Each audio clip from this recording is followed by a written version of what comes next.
यश भारत जीवन ज्योतिष में हमारे साथ हैं आज युवा ज्योतिषाचार्य और अंग्रेजी के प्राध्यापक लोकेश व्यास। लोकेश जी, राहु केतु को लेके आज बात करने का मन है। तो राहु केतु, जैसे कई बार अपन कहीं जाते हैं, कहीं अपने दोस्त यार जो हंसी मजाक करते हैं, चोरबाजी करते हैं, उनका नाम पर राहु केतु रख देते हैं कि वो आ गए राहु केतु। यदि किसी दाम्पत्य जीवन में राहु केतु अलग अलग है, तो वहां से शुरुआत करनी चाहिए।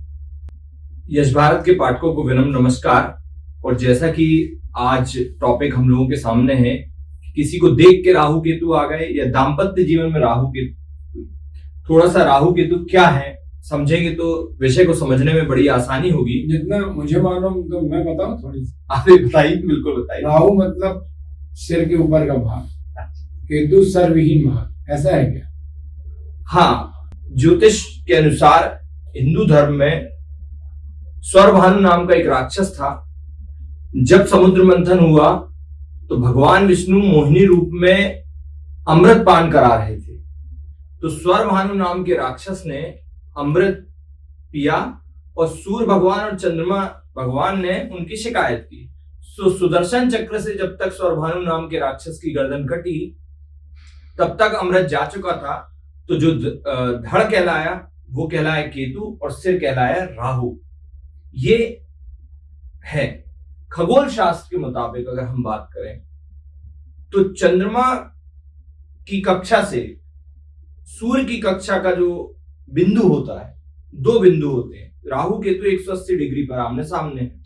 तो जो दो बिंदु कहलाते हैं छेदन बिंदु, नोड जो होते हैं, तो जो उत्तर का हिस्सा है चंद्रमा की तरफ वो राहु है और दक्षिण के तरफ का केतु है। ये अच्छा, अब ज्योतिष में जो योग बनते हैं, जैसे आपने सुना होगा काल सर्प योग, तो सर्प के मुख को राहु कहा जाता है और धड़ को केतु कहा जाता है। राहु अकस्मात अकारण व्यक्ति को महत्वाकांक्षी बना देता है। राहु छल कपट माया, तीन शब्द बता रहे हैं हम। छल जो पकड़ा नहीं जाता, माया जो कभी किसी की नहीं हुई, Lakshmi ji riches have wings, चंचल हैं, और कपट जिसको लोग समझ जाते हैं कि कपट है। तो छल कपट माया ये राहु है अगर नेगेटिव है कुंडली में। तो व्यक्ति छल कपट माया में इतना लीन हो जाता है कि फिर वो रक्त संबंधों पर भी ध्यान नहीं देता। और जैसे राक्षसी प्रवृत्तियां होती हैं लोगों में, वैसी राक्षसी प्रवृत्तियां इंसानों में आ जाती हैं अगर राहु कुंडली में ठीक नहीं बैठा। अगर अच्छा बैठा है तो विदेश यात्रा का कारक होता है, महत्वाकांक्षी बनाता है, तकनीकी संसाधनों में बहुत आगे ले जाता है। और जो दुनिया की रिसर्च है, बड़ी बड़ी रिसर्च होती है, या हम जो फोन जो देखते थे, पेजर आप सुने होंगे, वहां से लेके स्मार्टफोन तक का एंड्रॉइड का सफर, ये राहु की देन। राहु पॉजिटिव भी होता है, नेगेटिव भी होता है। अच्छा, लेकिन कभी कभी राहु जहां बैठता है वो भावेश और दृष्टि और जिस ग्रह से संबंध बनाता है, अगर राहु की डिग्री उस ग्रह से ज्यादा है तो राहु ताकतवर है, लेकिन राहु की डिग्री उस ग्रह से कम है तो राहु निश्चित रूप से उतना बुरा असर नहीं देता। क्योंकि राहु हमेशा ग्रहों से काम लेता है। सिर का काम है, ब्रेन का, लोगों को काम लेना। लेकिन अगर राहु की डिग्री कमजोर है तो फिर लोग आपसे काम ले लेंगे। कहीं कहीं हम लोग देखते हैं बड़े जो अधिकारी होते हैं वो अपने बड़े अधिकारियों की बात नहीं सुनते या नहीं मानते, लेकिन छोटे कर्मचारी की बात मानकर फाइल को आगे बढ़ाते हैं। ये तब होता है जब वो अधीनस्थ जो है उसकी डिग्री राहु की, या जिस ग्रह से संबंध राहु बना रहा है उससे कम अधिक है, तब वो हावी हो जाता है। केतु जो होता है, केतु धुआं है, भ्रम है, इसको समझना और पकड़ पाना बेहद मुश्किल है। बहुत सारे लोगों का ऐसा मानना होता है कि केतु आध्यात्म से कनेक्ट करता है, बिल्कुल करता है, लेकिन केतु दूसरे ग्रहों की प्रवृत्ति के अनुसार फल देता है। लेकिन केतु की डिग्री कम है और उन ग्रहों की ज्यादा है, तो अलग तरह की परिस्थितियां निर्मित होती हैं। केतु जीवन से थोड़ा डिस्कनेक्ट करके लोगों को आलसी बना देता है कभी कभी, और ऐसा बोला भी जाता है, अलसस्य कुतो विद्या अविद्या कुतो धनम, अधनस्त कुतो मित्रम अमित्रम कुतो सुखम। जब केतु की परिस्थितियां निर्मित होती हैं कुंडली में, बुरा प्रभाव देने पर आता, तो सबसे पहले व्यक्ति को आलसी बनाता है, आलसी बनाकर आध्यात्म से जोड़ता है।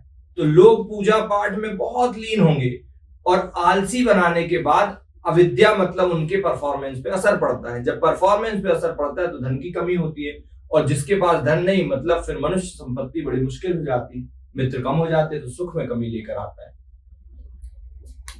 वैसे ये आपने जो बता राहु केतु लगभग जी दोनों का आपने बता दिया, राहु केतु का महत्व। लेकिन ये दोस्ती यारी या किसी भी मामले में राहु केतु बोल के ये क्यों ऐसा बोला जाता है? राहु केतु मतलब याद है राहु केतु आ, इसका अर्थ ऐसा क्यों बोलते हैं लोग? जब राहु केतु की आप इतनी ज्यादा गुण बता रहे हैं तो इसको ऐसा उपयोग क्यों करते हैं? भाई सनातन काल से दानवी शक्तियां और दैवी शक्तियां दोनों अलग अलग होती हैं। राहु बहुत महत्वाकांक्षी होता और दानवी शक्ति है, केतु उसका धड़ है। लेकिन कभी कभी जैसे अभी आप दाम्पत्य जीवन की बात कर रहे थे, कहीं कहीं वैसे तो भारत मेल डोमिनेंट सोसाइटी रहा है, पुरुष हावी रहे हैं, लेकिन आप देखिए कहीं कहीं जब राजा रानी के बिना कोई काम नहीं करता था तो कैसे मेल डोमिनेंट सोसाइटी हुई? तो वहां पर आप मानकर चलिए कि रानी का जो ग्रह राहु या केतु में से जो होगा उसकी डिग्री राजा के राहु केतु से कम होगी, या जो ग्रह लीड कर रहा होगा उस भाव को, सुख के भाव को, चतुर्थ भाव को। और भावम भावात्मक सिद्धांत की अगर बात करेंगे तो चतुर्थ से जब चौथा देखा जाता सप्तम, पत्नी का या पार्टनर का भाव, वहां पर भी ध्यान देना पड़ता है। तो राहु जिसका प्रबल है जी, उसकी पार्टनरशिप अच्छी नहीं होती। पार्टनरशिप शब्द होता है भारतीय कंपनी अधिनियम 1956 के अनुसार 2 या 2 से अधिक व्यक्तियों का समूह। अगर एक व्यक्ति का राहु अच्छा है और दूसरे का मान लीजिए अच्छा, तो बता रहे हैं लोग अच्छा है आपका राहु, लेकिन दूसरे के राहु की डिग्री या भावेश की डिग्री या दृष्टि जहां पर पड़ रही उस ग्रह की डिग्री राहु की डिग्री से अधिक है। एक छोटा उदाहरण है, वैसे तो ज्योतिष में बहुत डीप देखा जाता है, एक सामान्य अगर लोग देखते हैं जो ज्योतिष को समझते हैं उनके लिए, तो मानकर चलिए कि पार्टनर की तरह भी ताकतवर हो, सामने वाला जो पार्टनर बना है वो डिग्री देखकर काम होता है। और भी चीजें देखी जाती हैं, इसीलिए कभी कभी लोग शुरुआत में तो उनको बहुत फल मिलता है या प्रॉफिट होता है, आगे चल के वो ऐसे फंस जाते हैं कि उनको लगता है हम आगे बढ़ें कि पीछे जाएं, और बीच में वो स्थिर रहते हैं, ना आगे जाते ना पीछे जाते। राहु केतु एक हो जाए तो फिर क्या होगा? राहु केतु इसलिए कभी एक नहीं हो सकते हैं क्योंकि वो स्वरभानु राक्षस है और अमृत दोनों में है। तो और भगवान विष्णु सुदर्शन चक्र से काटा गया है, जिसको वो एक कैसे होगा? लेकिन राहु का प्रताप बहुत होता है और इस कलयुग में जल्दी फल देता है। दो दोस्त हैं, एक का राहु एक का केतु तेज, तो उनका कैसा रहता है? नहीं, उसमें कुंडली में दशाएं भी महत्वपूर्ण होती हैं, दृष्टियां महत्वपूर्ण होती हैं, चक्र महत्वपूर्ण होते हैं और लग्न महत्वपूर्ण है। तो सारी चीजें ओवरऑल देखा जाता है, तब निष्कर्ष निकाला जाता है। इसमें कोई ऐसा हाल है कि राहु केतु में पूजा पाठ हो? बिल्कुल हल। अरे हिंदुस्तान और दुनिया में पहला हल दान, दूसरा हल मंत्र, तीसरा हल तंत्र, चौथा हल औषधि, पांचवा हल विज्ञान। ये तो कब से सनातन काल से चल रहा है। हल क्यों नहीं? दुनिया में ऐसी कोई चीज नहीं है जिसका हल नहीं है, लेकिन लोगों को थोड़ा सा फायदा होता है तो उनको लगता हो गया। अच्छा, उसको जड़ से बीमारी अलग, लोग थोड़े से फायदे में इतने आत्मुग्ध हो जाते हैं उपाय करवाकर कि उनको लगता बस अब जीवन बढ़िया है, फिर आगे चल के गाड़ी हमेशा टॉप गियर पर नहीं चल पाती। मैंने यदि राहु केतु किसी के जीवन में है दो लोगों के, तो उनको पूजा पाठ पर विशेष ध्यान देना चाहिए। और नहीं, हम पूजा पाठ तो हमेशा करता ही, हिंदू धर्म में पूजा पाठ का विधान है, लेकिन हमारे आप शब्द सुनिए, कलयुग में दान का सबसे अधिक महत्व है। जब सतयुग था तो सच का बोलबाला था, त्रेता युग आया तो तब का बोलबाला था, तब से लोग हुए तो द्वापर में आए, द्वापर में छल का बोलबाला था, कौरव पांडव युद्ध हुआ, और कलयुग में दान का सबसे अधिक महत्व है। दान, फिर मंत्र, फिर तंत्र, फिर विज्ञान, फिर औषधि, ये पांचों चीजों का समावेश होता है।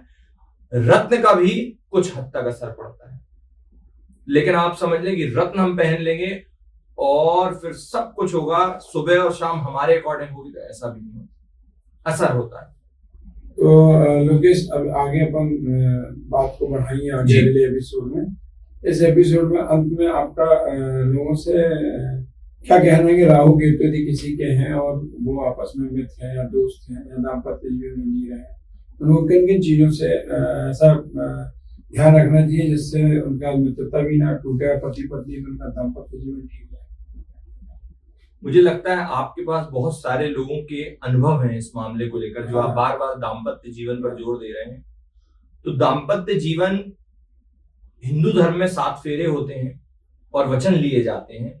तो राहु केतु तो हैं, अपनी जगह हैं, ग्रह की प्रवृत्ति होती है और वो अपना फल देते हैं, लेकिन जो 7 फेरे हैं उनके महत्व को जरूर ध्यान रखना चाहिए, क्योंकि परिवार परामर्श केंद्र पहले एक था 10-12 साल पहले, आज जबलपुर शहर में ही परिवार परामर्श केंद्रों की संख्या बहुत तेजी से बढ़ रही है, और संबंध टूटने के बाद पछतावे के अलावा मनुष्य जीवन में कुछ नहीं रहता, और मनुष्य ही मनुष्य की सबसे बड़ी संपत्ति है।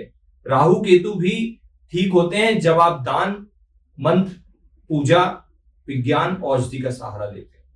ये थे हमारे साथ लोकेश व्यास। अगले हफ्ते आप जीवन ज्योतिष, हमारा प्रयास है हर हफ्ते आप तक पहुंचे, और लोकेश में आपकी भी जवाबदारी है। तो अपन अगली बार किस विषय में बात करेंगे?